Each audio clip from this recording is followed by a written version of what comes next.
Bulletin sponsor में स्वास्थ्य multi speciality hospital Jabalpur. Madhya Pradesh शासन के नगरीय प्रशासन मंत्री कैलाश विजयवर्गीय का आज जबलपुर आगमन हुआ, जहां उन्होंने पत्रकार वार्ता को संबोधित करते हुए कई विषयों पर चर्चा की।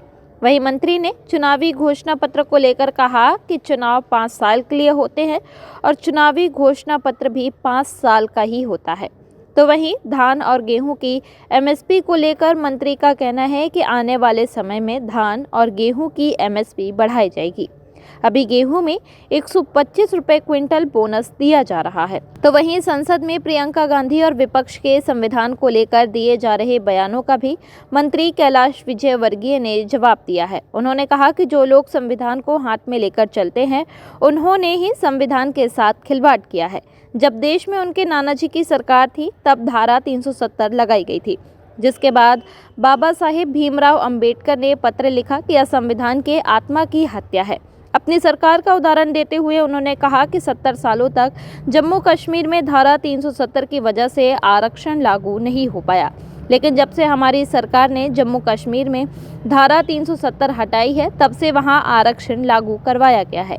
इसी तरह मंत्री कैलाश विजयवर्गीय ने अन्य मुद्दों को लेकर भी पत्रकारों से चर्चा की है। देखिए, ऐसा है कि जो लोग संविधान को हाथ में लेकर घूम रहे हैं, जो लोग कहते हैं कि मोदी जी आरक्षण समाप्त कर रहे हैं, मेरा उनसे प्रश्न है कि उनके नाना जी की सरकार थी और धारा 370 लगाई गई, तब बाबा साहब अंबेडकर ने पत्र लिखा था, ये संविधान की आत्मा की हत्या है।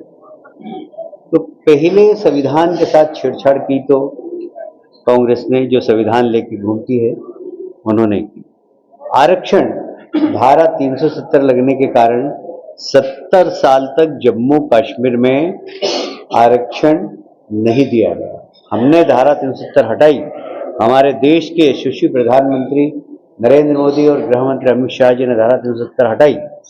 वैसे ही वहां के दलित भाइयों को आरक्षण मिलने लगा। अब इनका दोहरा चरित्र देखिए। जम्मू कश्मीर के चुनाव में नेशनल कॉन्फ्रेंस के साथ गठबंधन में कांग्रेस के उस नेशनल कॉन्फ्रेंस ने विधानसभा में प्रस्ताव पारित कर दिया कि धारा 370 लगना चाहिए। इसका मतलब वहां के दलित भाइयों का आरक्षण समाप्त होना चाहिए। ये सरकार जो कहती है कि संविधान के साथ छेड़छाड़, अरे छेड़छाड़ आपने की, आरक्षण आपने समाप्त किया, आपको तो संविधान को हाथ लगाने का ही अधिकार नहीं। और इसलिए हमें गर्व है, हमारे देश के प्रधानमंत्री जब पहली बार लोकसभा की सीढ़ी चढ़े थे, तो उन्होंने सबसे पहले प्रजातंत्र के सबसे बड़े मंदिर लोकसभा पर अपना सर झुकाकर प्रणाम किया।